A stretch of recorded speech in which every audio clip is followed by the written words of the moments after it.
Permítanme hacer algunos apuntes sobre lo que hemos escuchado y hemos aprendido esta noche. Primero, se trata de crisis, pero hay que distinguir qué crisis.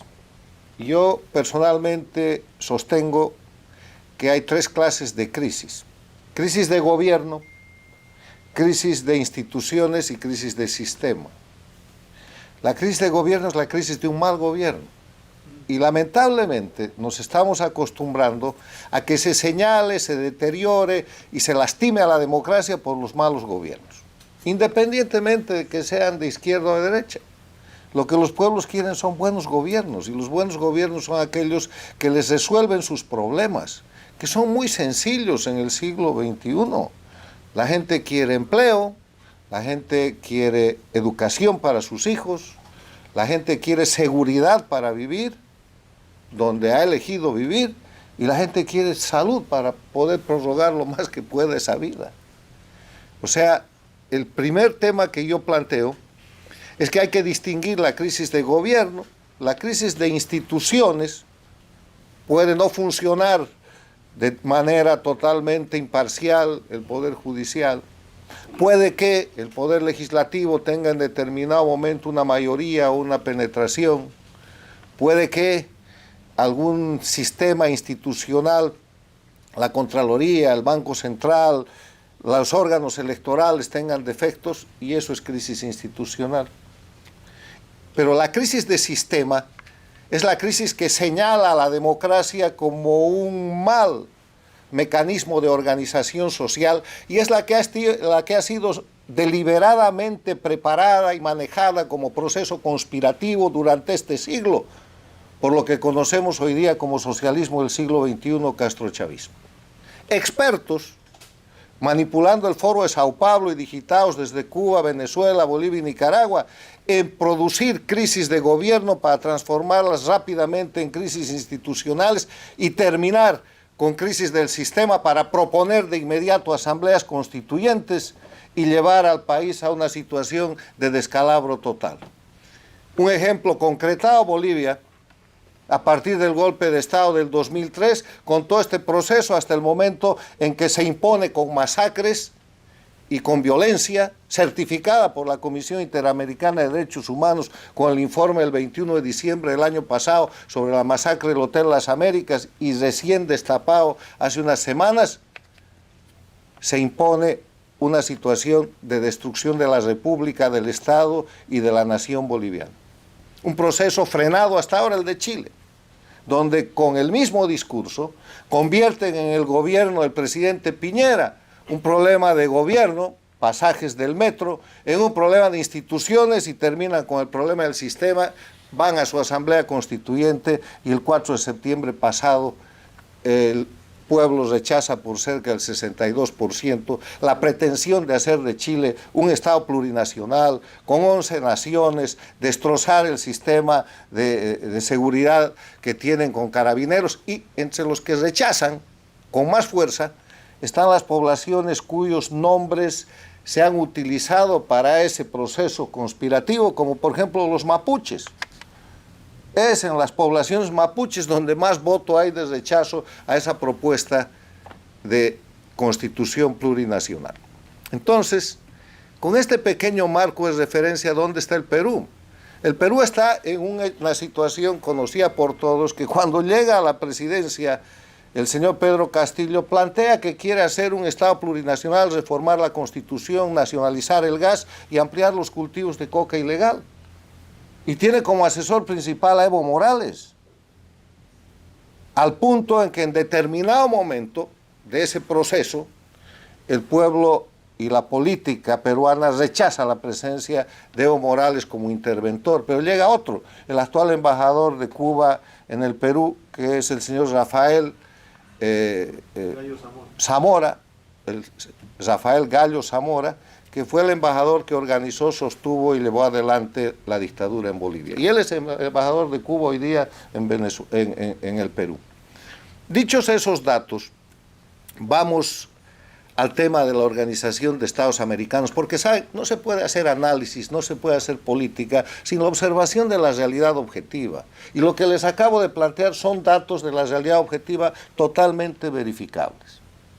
En las Américas hay una América dictatorial liderada por Cuba que agrede a la democracia y la quiere destrozar, y que está siendo frenada en Chile, que está siendo frenada en el Perú y que no logra avanzar en Colombia, pero que tiene países sometidos con terrorismo de Estado, que son Cuba, Venezuela, Bolivia y Nicaragua.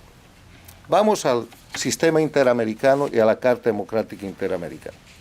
Yo personalmente creo que la puesta en marcha de lo que es el artículo 17 de la Carta Democrática Interamericana, o sea, la solicitud de asistencia y de aplicación de la Carta, es una extraordinaria maniobra política para sostener al presidente Pedro Castillo en su situación de debilitamiento, agotamiento y evidencia pública de 6 paquetes de delitos por crímenes cometidos en el ejercicio de sus funciones. Extraordinaria maniobra. Pero es una extraordinaria maniobra que abre posibilidades también magníficas. Primero, al fin, la Carta Democrática Interamericana es puesta en marcha por aclamación en un órgano político que es el Consejo Permanente, porque les quiero recordar, este no es un tema del secretario general. El secretario general depende del Consejo Permanente, que está integrado por todos los embajadores de los países miembros, que cuando se plantearon temas como estos respecto a Venezuela, a Nicaragua, a Bolivia ni se llegó a plantear, miraron a otro lado y nunca se levantaron con ese entusiasmo. Bien, cuando mañana venga un pedido sobre Nicaragua o un pedido sobre El Salvador, se espera el mismo rumbo, porque si no, ahí habrá una crisis realmente seria. Otra de las oportunidades magníficas que abre esto es que esa comisión que va a viajar al Perú, de acuerdo al artículo 18 que se va a aplicar, dice, cuando en un Estado miembro se produzcan situaciones que pudieran afectar el desarrollo del proceso político, institucional, democrático o el legítimo ejercicio del poder, el secretario general o el Consejo Permanente, en este caso el Consejo Permanente, podrá con el consentimiento previo del gobierno afectado disponer visitas y otras gestiones con la finalidad de hacer un análisis de la situación. El secretario general elevará un informe al Consejo Permanente y éste realizará una apreciación colectiva de la situación y en caso necesario podrá adoptar decisiones dirigidas a la preservación de la institucionalidad democrática. Si las cosas se hacen bien, yo no creo que este informe vaya a proteger al señor Castillo. Tendrá que proteger la democracia, la institucionalidad y la vigencia de la ley en el Perú. O sea que yo no estaría preocupado con esas voces que hemos escuchado hoy día de periodistas, de políticos, de académicos, de gente que hace movilización social, de representantes de los sectores de la sociedad civil peruana, a los que hemos invitado hoy día, por la presencia de la comisión. El reclamo o el pedido de la doctora Lourdes Flores de decir que vengan con oídos de escuchar y con ojos de ver, no tienen más remedio, Lourdes, de hacer eso, porque están bajo la lupa de todo el sistema interamericano. Y al fin, la Carta Democrática Interamericana está utilizando sus mecanismos con un propósito que a mí me parece una gran maniobra política de parte del socialismo del siglo XXI, que es el que soporta a Pedro Castillo, pero con resultados que pueden ser extraordinarios en el sentido inverso si se preservan evidentemente los principios, las instituciones y los elementos esenciales de la democracia.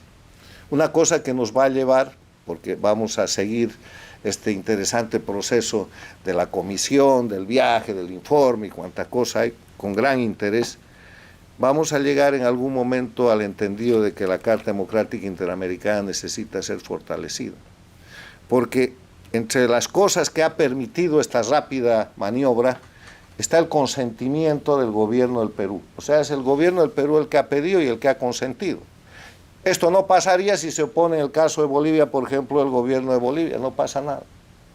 Entonces, ese es un elemento que hay que desbloquear en el fortalecimiento de la Carta Democrática Interamericana y que todavía funciona en base a la soberanía absoluta que ha respetado este texto. Pero estamos avanzando y yo expreso de verdad mi complacencia de esta discusión tan enriquecedora, que demuestra la condición de pluralismo que tiene el Inter-American Institute for Democracy, y celebro la puesta en marcha de la Carta Democrática Interamericana a partir de lo que yo considero una hábil maniobra política, pero de eso está hecha la política, que puede generar un resultado extraordinario en materia de precedente para la defensa de la libertad, la democracia y el señalamiento de los crímenes, porque nadie puede ser crimen impunemente poderoso, peor, detentando o protegido por el sistema del poder, porque eso es la dictadura de Cuba, la de Venezuela, la de Bolivia, la de Nicaragua. No, la característica es la impunidad, por ausencia de Estado de Derecho, por ausencia de los elementos esenciales de la democracia. Nuestra esperanza en que la OEA siga avanzando y cumpla con la realidad objetiva, reciba la prueba y podamos tener una Carta Democrática Interamericana cada vez más fuerte. Muchas gracias.